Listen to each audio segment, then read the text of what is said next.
আসসালামু আলাইকুম গাইস, আশা করি তোমরা সবাই ভালো আছো। আমিও আল্লাহর রহমতে ভালো আছি। আমার ৫-৬টা আম গাছ আছে। এখন আম গাছে কেমন আম ধরেছে চলো আমরা দেখি। আর আম ধরার পর আম গাছে পরিচর্যা করতে হয়। পরিচর্যা না করলে আমে অনেক ধরনের পোকা আক্রমণ করে। আমরুপালি গাছে কেমন আম ধরেছে আর আম গাছে একটু পরিচর্যা করি। গাইস, এই গাছে আম মোটামুটি ভালোই ধরেছে। এই গাছের ডালটা দেখো আমের ভরে হেলে গিয়েছে। এখন এই গাছের ডালটা ঠিক নিতে দিতে হবে। ঠিক নিয়ে দিতে আমগুনা হেলে গেছে, আমের ভরে হেলে গেছে। আমরুপালি গাছে আম পাকতে অনেক দেরি রয়েছে। একবারে শেষের দিকে আমরুপালি আমগুলা পাকে। এমন অনেক মোটামুটি বড় হয়ে গিয়েছে।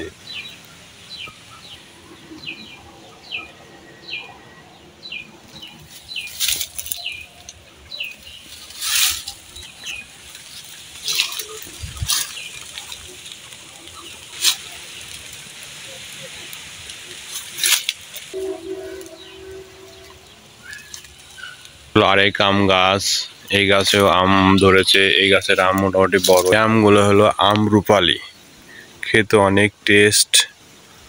পাকলে আমগুনা খেতে অনেক।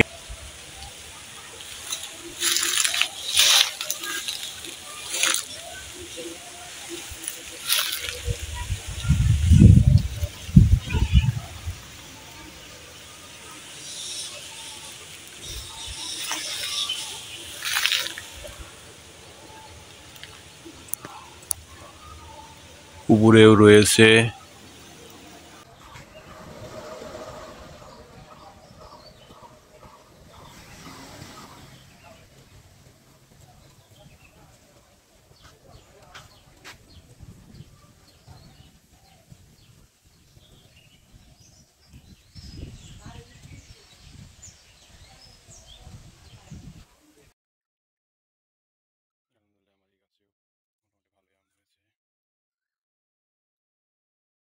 এক কথায় আমার ৫-৬টা যে গাছ ছিল প্রতিটা গাছে আম ধরেছে। আপনাদের দোয়ায় আল্লাহর রহমতে ভালোই আম হয়েছে। আমাদের আম কোনো সময় কিনে খেতে হয় না, আমাদের গাছে আম হয়। আল্লাহর রহমতে যে ৫-৬টা গাছ রয়েছে, এই ৫-৬টা গাছে অনেক আম ধরেছে, যে আমরা আরামে খেতে পারবো। অনেক আম ধরেছে। কয়েকটা গাছের ডাল হেলে গিয়েছে। এখন এই গাছের ডালগুলা ঠিক নিতে দেব, আর আম গাছের নিচে পরিষ্কার করে দেব, যেন আমি কোনো রোগবালাই না আক্রমণ করতে পারে। এই ভিডিওটা ভালো লাগলে অবশ্যই আমার ইউটিউব চ্যানেল আর ফেসবুক পেজ ফলো দিন, আর ইউটিউব চ্যানেল সাবস্ক্রাইব করেন।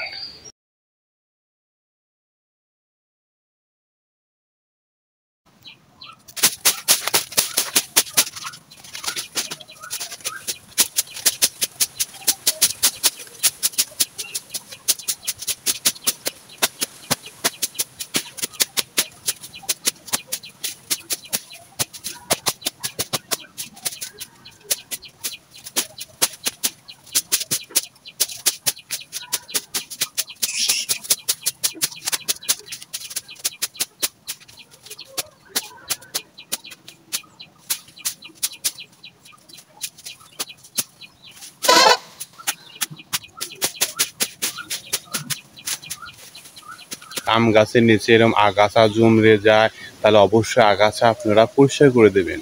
কারণ আম গাছে আলো বাতাসের দরকার আছে। নিচে আগাছা হলে গাছের জন্য অনেক ক্ষতি। আর গাছে অনেক ধরনের মাছি পোকা, অনেক ধরনের পোকা আক্রমণ করে। এর জন্য আম গাছের অবশ্যই নিচে পরিষ্কার রাখবেন। আর অনেক রোদ হচ্ছে, অনেক রোদ, অনেক তাপমাত্রা। এর জন্য আম গাছে অবশ্যই যদি পারেন পানি দিয়ে দেবেন, তাহলে আমের ঝরে পড়বে কম, আম টিকে যাবে। আর আম সম্পর্কে যদি আপনাদের অনেক কিছু জানা থাকে তাহলে অবশ্যই আমাকে কমেন্টসে জানাবেন, তাহলে এই সম্পর্কে আপনাদেরকে আমি জানাতে পারবো। কারণ আমার বাড়ি নাটোর রাজশাহীতে, কারণ রাজশাহী হলো আমের জন্য বিখ্যাত সারা বাংলাদেশে। যে কোনো আমের সম্পর্কে জানতে ইচ্ছা হলে অবশ্যই কমেন্টসে জানাবেন।